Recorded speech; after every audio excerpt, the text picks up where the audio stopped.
warahmatullahi wabarakatuh. Kembali berjumpa dengan saya Hezbun Arif dari Forum News Network. Habib Rizik Syihab dalam perkara di Megamendung dijatuhi hukuman 20 juta rupiah denda. Ini dari tuntutan hukuman sebelumnya 10 bulan oleh jaksa. Dan rupanya banyak sekali masyarakat sipil ataupun aktivis yang punya inisiatif untuk patungan membayar denda. Dan salah satu inisiatornya itu Bung Gede Setiana Yusuf nih, seorang aktivis yang juga aktivis koalisi aksi menyelamatkan Indonesia. Bung Gede, gimana idenya itu tiba-tiba muncul rencana untuk patungan koin untuk membebaskan Habib Rizik Syihab? Ya, jadi Mas Ersu ya, kemudian buat pemirsa, Assalamualaikum warahmatullahi wabarakatuh. Mas Ersu, jadi saat saya mendapatkan kabar soal hakim yang di Megamendung dulu pertama, denda 20 juta, tiba-tiba saya jadi teringat kisah Prita dulu, beberapa tahun yang lalu, yang dimana kemudian masyarakat memberikan dukungan secara moral dalam bentuk mengumpulkan recehan ya untuk Prita bisa mengganti denda vonisnya ini. Nah ini rumah sakit kan semacam ya. Waktu Prita, ya Prita di BSD kalau nggak salah ya, rumah sakit apa ya. Nah intinya begini, sebenarnya kan bukan soal uangnya. Habib Rizik mampu kok bayar denda di Jakarta 50 juta gitu. Nah, tapi 20 juta ini sebagai simbol apa ya? Semacam sindiran lah kepada penguasa. Oke lah, mau berapa biar bukan Habib Rizik yang bayar tapi masyarakat yang bayar. Seperti itulah gitu. Jadi masyarakat memberikan semacam apa ya? Satir gitu ya. Saya melihatnya seperti itu. Dan ini saya pikir di dalam civil society ya akan cukup efektif dalam membentuk suatu gerakan moral. Oke, responnya kelihatannya cukup luar biasa. Bahkan saya mendapat juga kontak dari beberapa teman di luar negeri gitu yang menyatakan sudah siap untuk bergabung kalau ada pengumpulan koin. Anda sendiri bagaimana? Apakah sudah ada yang berkomunikasi dengan Anda? Ya, responnya memang banyak. Bahkan di kalangan aktivis tuh mendesak, ya udah nih, kita mulainya kapan jalan gitu loh. Siapa yang ngumpulin gitu lah. Cuma kan artinya gini, kalau saya kan hanya ikut mendukung, tapi harus ada orang yang sudah terbiasa dalam pengumpulan dana ini gitu loh. Di lapangan mengkoordinir. Nah, kita bisa saja nanti menunjuk siapa gitu yang sebagai aktor rekening siapa gitu ya. Tapi dalam bentuk receh juga bisa seperti itu. Kalau secara fisik sebenarnya aktif, artinya dari titik-titik pendukung itu misalnya di Jakarta Barat siapa, Utara siapa, nah itu bawa recehan kita ketemu di mana. Jadi artinya memang harus ada orang yang mengeksekusi ini gitu deh, yang mengkoordinir secara fisik recehan ini dikumpulinnya di titik mana. Gitu. Harus ada. Dan ini saya pikir suatu ide bersama gitu loh. Kebetulan aja ada yang mencetuskan, tapi maksud saya ini kan ide bersama. State of mind network istilahnya. Okay. Nah, apa sih sebenarnya dasarnya ini kemudian Anda tercetus pemikiran semacam itu? Apakah Anda memang melihat bahwa ini semacam perlawanan terhadap ketidakadilan yang terjadi?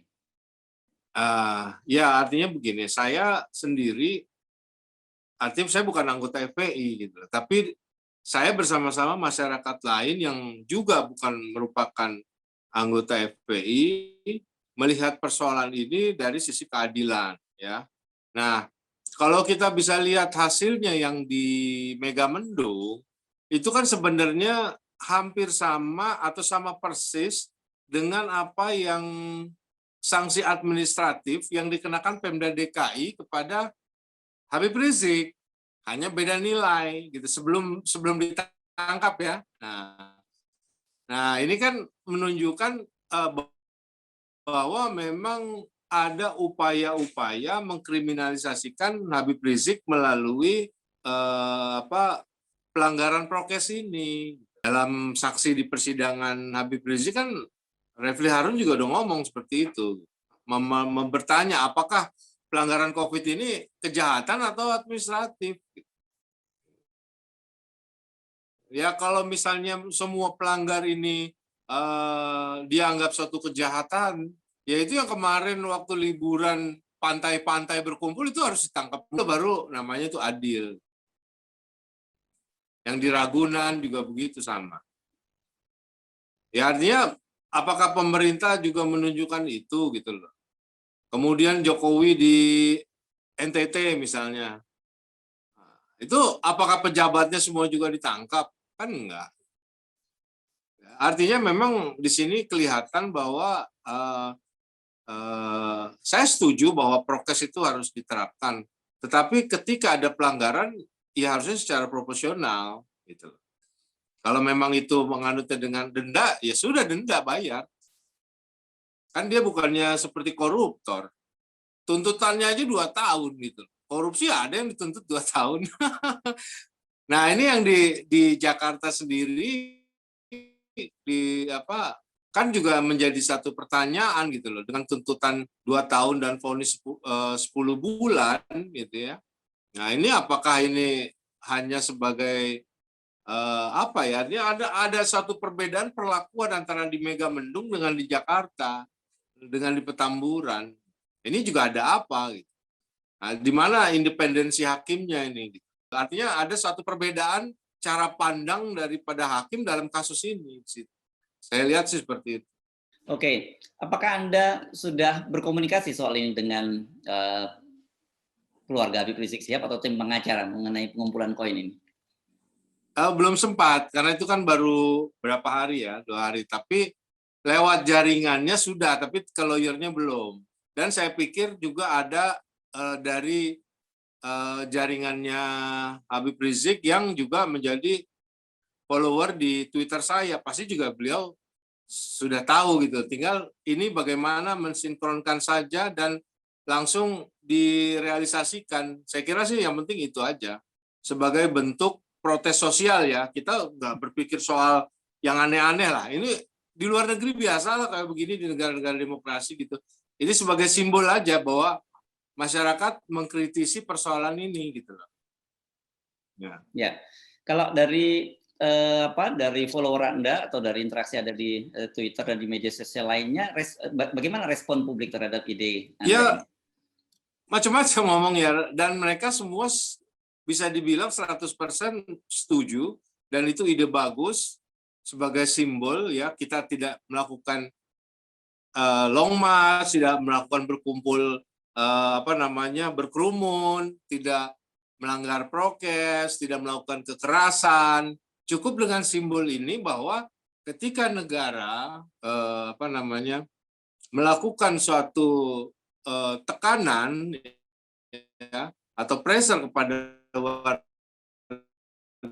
negara, itu bukan berdasarkan ini juga diam gitu. Artinya sudah ada kesadaran kolektif di sini dalam melihat suatu persoalan publik gitu. Nah ini pengumpulan koin ini merupakan satu wujud dari kesadaran publik ya, kesadaran kolektif. Dan juga kalau di dalam istilah dunia maya ini bisa dikatakan sebagai state of mind network. Jadi ketika saya ketika saya di Jakarta menyatakan, wah kalau gitu saya mau nyumbang koin deh untuk Habib Rizik untuk ganti vonis. Nah, ada orang lain lagi di Tegal juga punya pikiran yang sama. Nah, inilah yang artinya state of mind of network inilah yang sebenarnya bisa menciptakan suatu perubahan yang sebenarnya tidak pernah dikonsepsi. Begitu aja terjadi.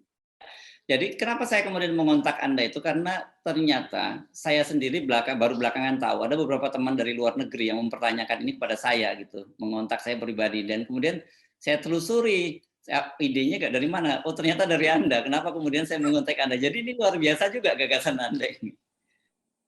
Ya, ya itulah makanya kan kita nggak pernah tahu kecepatan daripada state of mind network ini kita sudah sampai sejauh mana. Tapi saya melihat memang dalam konteks sekarang di mana orang sangat bergantung kepada gadget dan sosial media, itu perubahan itu tidak perlu lagi dikonsepsi. Artinya tidak perlu ada konsep operasional, gitu ya. Jadi perubahan itu bisa datang dengan sendirinya. Begitu hari ini saya protes harga cabai, saya melihat, oh cabai harganya mahal. Ada orang lain di Ambon juga, oh iya cabai mahal. Di Kalimantan juga cabai mahal. Nah itulah pikiran yang sama. Itu tiba-tiba serentak menggemakan suatu perubahan gitu loh. Ada suatu tuntutan. Nah ini yang artinya harus disadari oleh baik pemerintah maupun masyarakat bahwa segala sesuatu ini atau perubahan ini bisa terjadi tanpa sanksi, apalagi konsep operasionalnya. Nggak perlu. Nah, ini saya belajar dari mana? Arab Spring gitu loh. Jadi ketika orang punya pikiran sama, loh, Google kok diblokir? Kan di Mesir begitu waktu itu. Google kok diblokir gitu loh. Padahal mungkin saat itu orang sudah sangat tidak menyukai Husni, tapi tidak pernah mau turun ke jalan meskipun dia tidak suka Husni Mubarak. Tapi begitu gue blokir, kesenangan warganya ini diganggu oleh pemerintah karena diblokir. Nah, mereka tiba-tiba ya udah kita turun. Nah, serentak turun. Nah, itu bisa terjadi. Itu kan tanpa konsepsi. Nggak ada persiapan saat itu. Bahkan Ikhwanul Muslimin pun waktu itu juga tidak menyangka gitu loh. Cuma memang secara konsolidasi Ikhwanul Muslimin sudah siap gitu. Tapi perubahan itu datang secara cepat. Jadi ini yang saya lihat kapanpun bisa. Ya, oke. Jadi target Anda ini apa nih sekarang ini dengan gerakan koin ini? Apakah juga sekedar membangun kesadaran atau Anda serius juga akan mengumpulkan koin untuk membantu Habib Rizik Sihab ini? Iya, artinya begini, kan itu kan harus ada orang yang trust atau tempat yang dipercaya di mana koin-koin itu akan dikumpulkan sebelum diserahkan kepada sebagai ganti rugi, sebagai denda.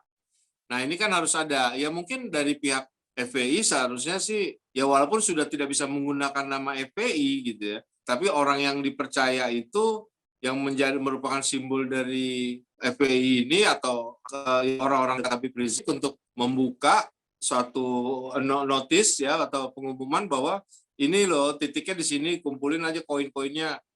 Atau di daerah-daerah juga dilakukan sebelum dibawa ke Jakarta. Jadi tiap daerah dilakukan dulu, kan nggak mungkin bawa koin.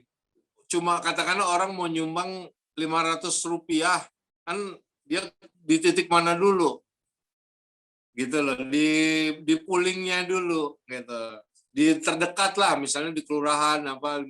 Nah dengan demikian sesudah terkumpul baru dibawa ke Jakarta gitu. Ini kita tunggu saja, ini kelihatannya mungkin akan bisa bergulir nih kalau saya lihat trennya ide gagasan Anda ini, Bung Kristiana Yusuf. Saya pikir memang ini memang harus begini. Artinya di masyarakat ini kita kan tugas kita sekarang, apalagi kelas menengah nih. Ini kan harus membangun civil society. Civil society itu kuncinya adalah kesadaran kolektif.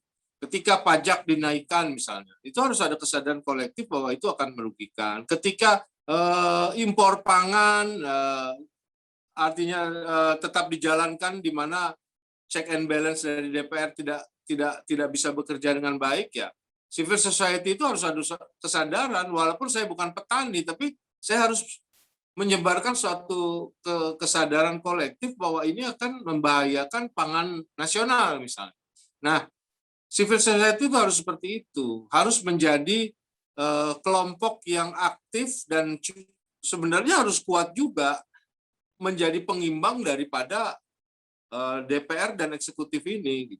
Dan itu adalah menjadi ciri dari masyarakat demokratis, ya selain law enforcement, kemudian kebebasan pers. Dan yang paling penting adalah terselenggaranya kesejahteraan umum. Nah, itulah 4 ciri itu dengan civil society. Nah, artinya disitulah kita bisa mengklaim bahwa masyarakat kita ini demokratis. Oke, baik. Terima kasih, Bung Kristiana Yusuf. Assalamualaikum warahmatullahi wabarakatuh. Waalaikumsalam warahmatullahi wabarakatuh.